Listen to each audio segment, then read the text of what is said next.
Tante Livia di ambang senja. Saat cinta dan takdir bertarung di ujung waktu. Di tengah gemuruh waktu yang terus melaju, Tante Livia berdiri di ambang pilihan paling mengguncang hidupnya. Antara cinta tak terduga dari pria yang seharusnya hanya numpang lewat, atau tanggung jawab besar yang telah ia pikul selama puluhan tahun. Ketika masa lalu menghantuinya dan masa depan bergantung pada satu keputusan, Livia harus menjawab satu pertanyaan. Apakah kebahagiaan pribadi pantas diperjuangkan, meski bisa menghancurkan segalanya?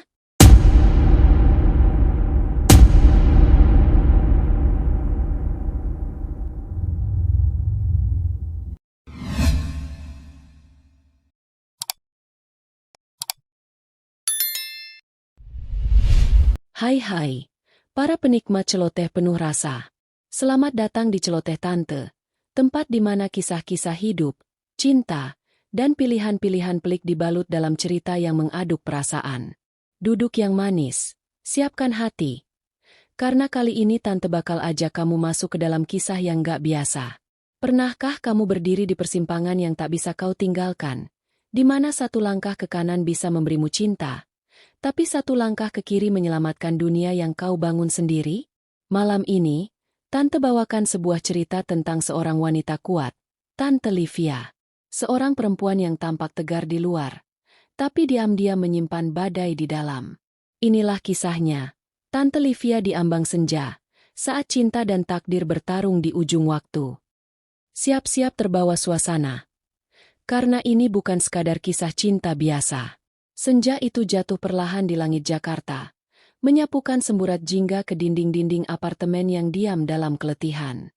Angin sore mengalir malas melewati balkon di lantai 20, tempat Livia berdiri dengan secangkir teh melati yang sudah mendingin. Di tangannya yang gemetar halus, cangkir porselen putih itu terasa lebih berat dari biasanya. Atau mungkin hatinya saja yang terlalu penuh malam ini. Usianya 47 tahun, dan hidupnya, dari luar, terlihat nyaris sempurna. Karir sebagai direktur komunikasi di sebuah perusahaan multinasional, nama baik di komunitas sosial, dan keponakan-keponakan yang selalu mengaguminya. Tapi di balik semua itu, ada yang kosong. Bukan sekadar sepi, tapi kehampaan yang diam-diam menggeliat, menuntut ruang, dan kini tak bisa lagi diabaikan. Telepon berdering. Sekilas ia melirik layar. Nama itu muncul lagi. Aditya. Pria muda itu tidak seharusnya mengisi ruang hatinya. Tidak seharusnya membuatnya tersenyum seperti gadis 20 tahun yang baru pertama jatuh cinta. Livia tidak mengangkat. Ia hanya duduk pelan di kursi rotan tua, memejamkan mata, dan membiarkan suara dering itu menyayat sunyi. Ia tahu bahwa jika ia terus melangkah ke arah Aditya, ia akan mengkhianati semua prinsip yang ia bangun selama ini. Usianya terpaut 15 tahun dari pria itu. Lebih parah lagi, Aditya adalah sahabat keponakannya. Seorang pria yang mestinya hanya mampir sebentar dalam lingkar hidupnya, bukan menetap di hati. Namun, sejak pertama kali pria itu menatapnya dengan mata yang jujur dan hangat, Livia merasa sesuatu dalam dirinya goyah. Ada kelembutan dalam cara Aditya bicara.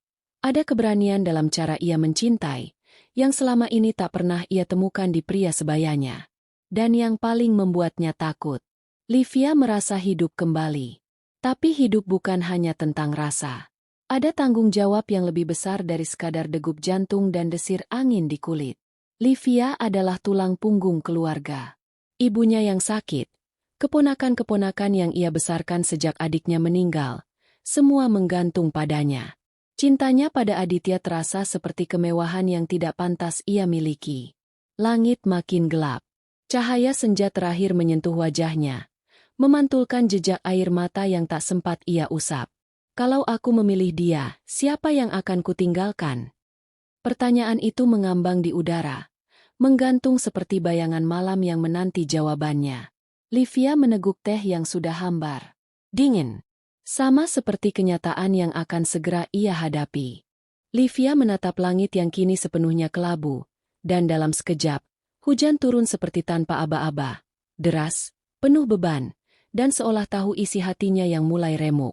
Angin membawa percikannya masuk ke dalam balkon, membasahi ujung selendang tipis yang masih melingkar di pundaknya. Tapi Livia tidak bergeming. Ia membiarkan dingin menampar pipinya. Karena rasa itu nyata. Lebih nyata dari apapun yang belakangan ini ia rasakan. Sudah lama ia tidak menangis. Bahkan saat menerima kabar adiknya meninggal dalam kecelakaan 5 tahun lalu, ia tidak menitikkan air mata di hadapan siapapun. Ia hanya memeluk erat anak-anak yang kini ia besarkan seperti miliknya sendiri, lalu melanjutkan hari esok dengan senyum datar dan langkah kokoh. Tapi malam ini, semua ketegaran itu mulai retak. Hanya karena satu nama. Aditya. Bukan cinta ini yang ia rencanakan. Apalagi di usia hampir kepala 5. Tapi cinta memang tak pernah datang pada waktu yang tepat. Dan Livia mulai sadar bahwa menundanya pun tak membuatnya lebih mudah. Kilatan petir menyambar langit, menerangi sejenak ruangan dalam apartemennya yang kini temaram. Bayangan wajah Aditya, yang tadi siang masih sempat mengirim pesan suara singkat dengan nada cemas, muncul jelas di benaknya. Aku tahu aku cuma gangguan di hidup tante. Tapi bolehkah aku terus berharap? Suaranya masih terngiang-ngiang, lirih namun memohon. Seperti seseorang yang tidak sekadar jatuh cinta, tapi benar-benar siap mencintai. Livia menggigit bibirnya, mencoba mengusir perasaan itu, tapi justru rasa bersalah yang muncul. Apa haknya menerima cinta, jika pada akhirnya akan menghancurkan harapan orang-orang yang bergantung padanya? Ia teringat ibunya, yang masih menjalani cuci darah 2 kali seminggu. Biaya rumah sakit, tagihan sekolah keponakannya, dan wajah-wajah kecil yang selalu menanti kepulangannya setiap malam. Siapa yang akan menjaga semua itu jika ia memilih pergi bersama Aditya? Namun, siapa pula yang akan menjaga hatinya jika ia terus menolak kebahagiaannya sendiri? Hujan makin deras. Dan dalam keheningan yang hanya ditemani isak tertahan, Livia membisikkan doa yang sudah lama tidak ia panjatkan. Tuhan, kali ini, bolehkah aku egois? Seketika, pintu balkon diketuk dari dalam. Gadis kecil dengan piyama ungu berdiri di sana, mengusap mata sambil membawa boneka lusuh. Tante, jangan duduk di luar terus. Aku takut petirnya nyambar tante. Livia tersenyum kecut, menyeka air mata, lalu bangkit berdiri. Maaf ya, sayang. Tante masuk sekarang. Malam itu, Livia menutup pintu balkon. Tapi bukan berarti ia menutup hatinya. Ia tahu, badai sebenarnya belum selesai. Pilihan itu akan datang lagi. Dan mungkin, dengan cara yang tak terduga, cinta akan menunggu di baliknya. Dan benar saja. Esok paginya, cinta itu datang. Tidak dengan bunga atau kata manis, tapi dengan satu pesan suara singkat yang mengoyak pagi yang semestinya tenang. Aku di bawah. Aku tahu kamu akan marah. Tapi, izinkan aku lihat wajahmu. Walau sebentar. Livia membeku di ambang dapur. Masih dengan daster dan rambut yang belum sempat disisir. Ia menatap layar ponselnya tanpa bergerak. Jemarinya gemetar. Detak jantungnya tak beraturan. Kenapa Aditya nekat datang? Ia tahu betapa rapuh tembok yang selama ini ia bangun. Sekali saja bertemu, sekali saja mendengar suara langsungnya, semua logika akan runtuh seperti pasir tersapu ombak. Dan ia tak siap untuk kehilangan kendali pagi ini, bukan ketika ibunya menunggu obat, bukan ketika keponakannya butuh antar sekolah. Tapi jendela hati yang nyaris ia paku rapat itu, terbuka sedikit demi sedikit. Ia menarik napas panjang, lalu melangkah pelan ke balkon. Dari lantai 20, Livia bisa melihat sosok pria itu berdiri di bawah, mengenakan jaket denim tua dan membawa payung merah, warna yang sama seperti gaun yang pernah ia pakai saat pertama kali mereka bertemu di acara keluarga. Apakah itu kebetulan? Atau dia memang ingat? Tiba-tiba semuanya seperti terlalu dekat. Jarak, waktu, bahkan luka yang selama ini ia kubur. Satu persatu muncul ke permukaan. Kilasan ingatan itu datang beruntun. Tawa mereka saat hujan turun di Ubud, percakapan panjang lewat telepon hingga dini hari, bahkan momen ketika Aditya dengan gemetar memegang tangannya dan berkata, "Aku nggak peduli berapa umur kita beda. Hatiku tetap menujumu." Dan sekarang dia di sini, menantangnya. Livia berbalik, menggenggam pagar balkon. Matanya mulai basah lagi. "Kenapa kamu datang sekarang, Di?" bisiknya pelan. Kenapa kamu datang justru saat aku mulai belajar melupakan? Pintu kamar diketuk pelan dari dalam.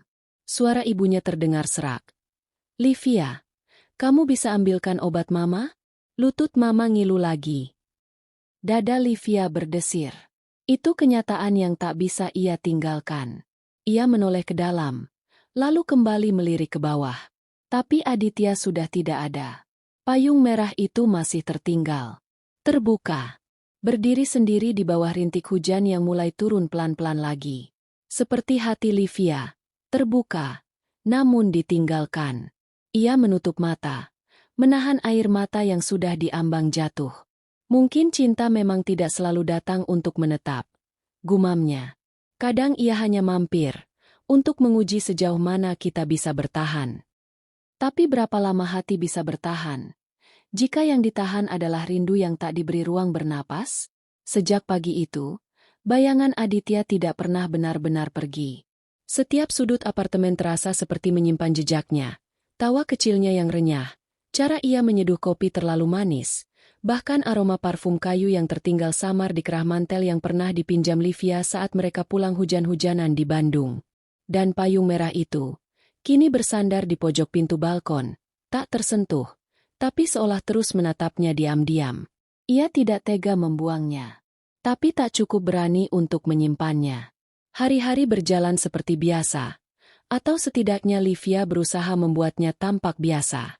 Ia tetap bangun pagi, menyuapi ibunya, mengantar keponakannya sekolah, hadir di rapat-rapat penting, dan tersenyum sopan di hadapan kolega yang memujinya sebagai wanita kuat yang tidak butuh laki-laki untuk berdiri sendiri. Namun saat malam tiba, dan semua lampu telah dipadamkan, Livia kembali menjadi perempuan yang merindukan sesuatu yang bahkan tak bisa ia izinkan untuk dimiliki. Sampai suatu malam, suara itu datang. Suara dari masa lalu yang tak ia undang.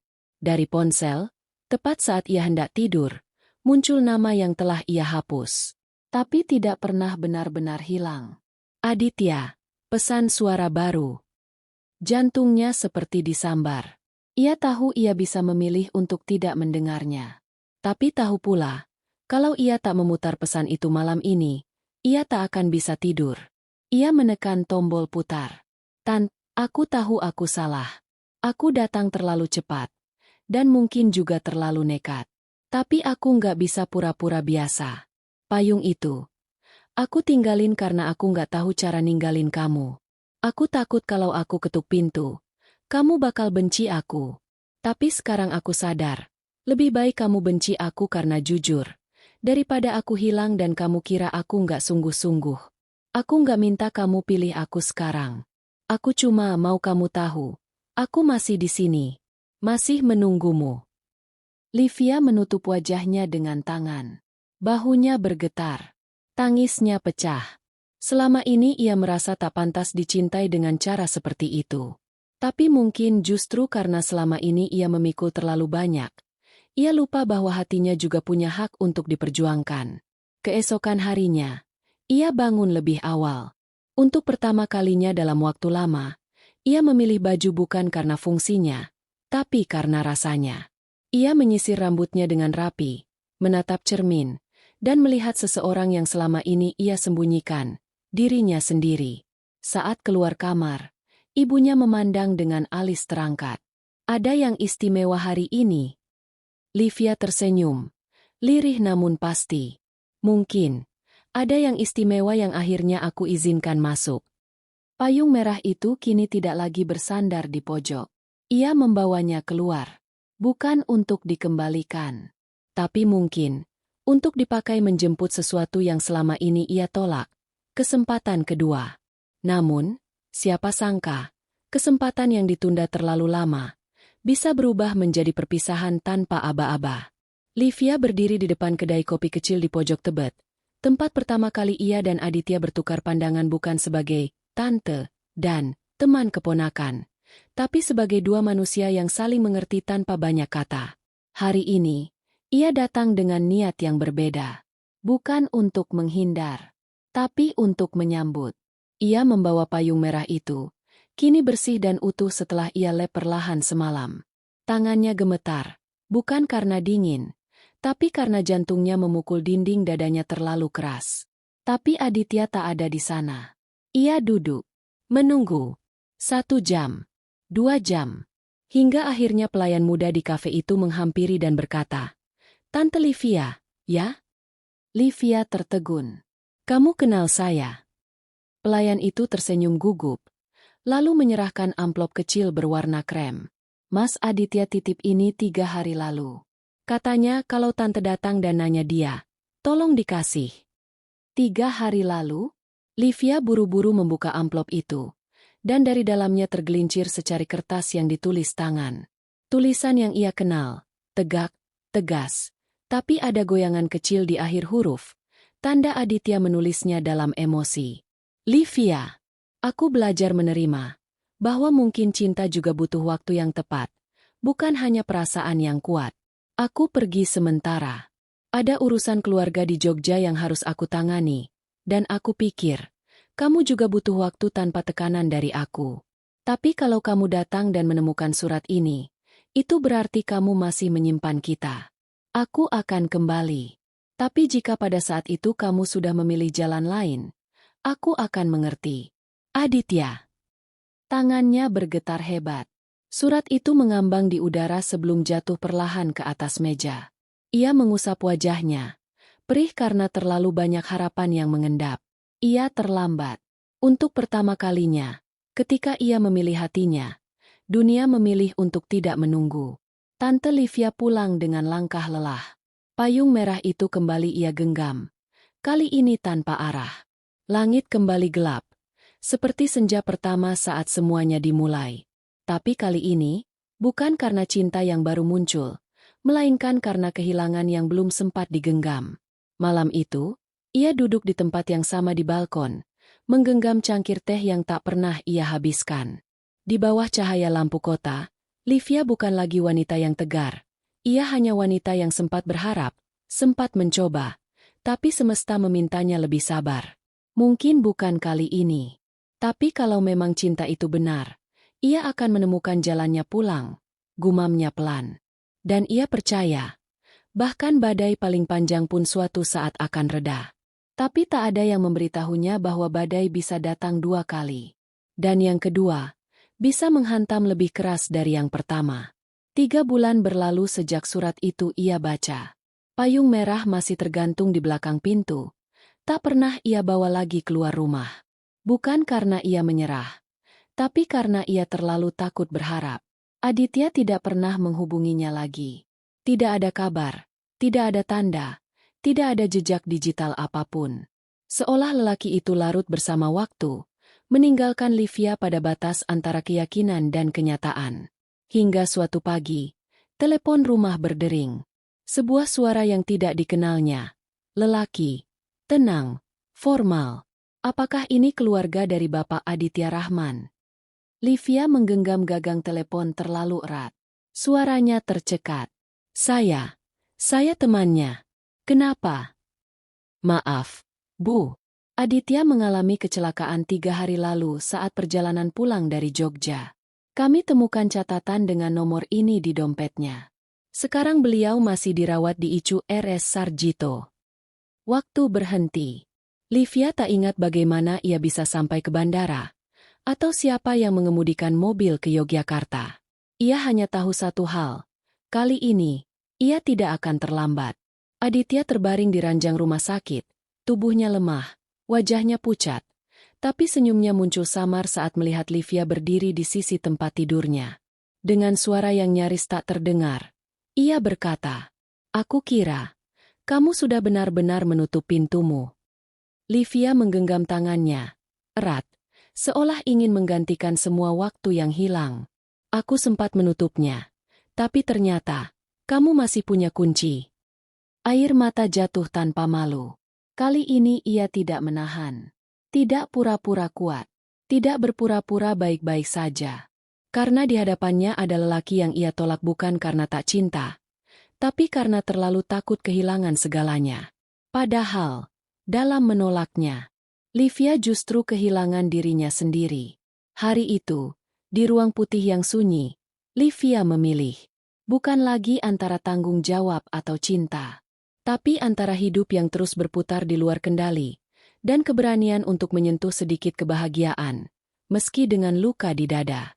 Beberapa minggu kemudian, mereka duduk berdua di balkon apartemen. Bukan lagi dalam keheningan penuh air mata, tapi dalam diam yang hangat. Payung merah terbuka di samping mereka. Bukan karena hujan, tapi karena akhirnya, hati itu terbuka. "Kamu yakin?" tanya Aditya pelan. Livia menatap langit yang memerah. Senja yang kini tidak lagi menakutkan. "Aku tidak tahu apa yang akan terjadi besok, tapi, untuk pertama kalinya, aku ingin hidupku bukan hanya tentang bertahan. Aku ingin merasakannya juga." Dan untuk pertama kali sejak lama, senja itu tak lagi jadi akhir. Ia adalah awal. Nah, itu dia kisah Tante Livia. Seorang wanita yang selama ini terlihat kuat, ternyata juga punya hak untuk mencintai dan dicintai. Kadang hidup memaksa kita memilih antara kewajiban dan hati. Tapi dari cerita ini, kita belajar bahwa menjadi kuat bukan berarti harus terus menahan. Kadang, kekuatan sejati justru datang saat kita berani membuka hati dan memberi diri kita izin untuk bahagia. Hidup memang tak selalu memberi waktu yang tepat. Tapi jika niat kita tulus, dan cinta itu benar, ia akan menemukan jalannya kembali, walau harus melewati badai dan luka. Buat kamu yang saat ini sedang memikul beban, berjuang dalam diam, atau menanti seseorang, Tante doakan, semoga kamu diberi ketenangan dalam setiap keputusan, dan keberanian untuk mencintai diri sendiri, sebelum mencintai siapapun. Jangan lupa, kalau kamu suka kisah ini, bantu Tante dengan klik like, tinggalkan komentar kalau kamu punya kisah serupa, dan tentunya subscribe channel Celoteh Tante, supaya kamu gak ketinggalan kisah-kisah lainnya yang penuh rasa dan makna. Dan kalau menurut kamu cerita ini bisa menyentuh hati orang lain juga, jangan ragu untuk share, ya. Terima kasih sudah menemani senja ini. Sampai jumpa di celoteh selanjutnya. Dari hati Tante, untuk kalian yang sedang mencari jalan pulang.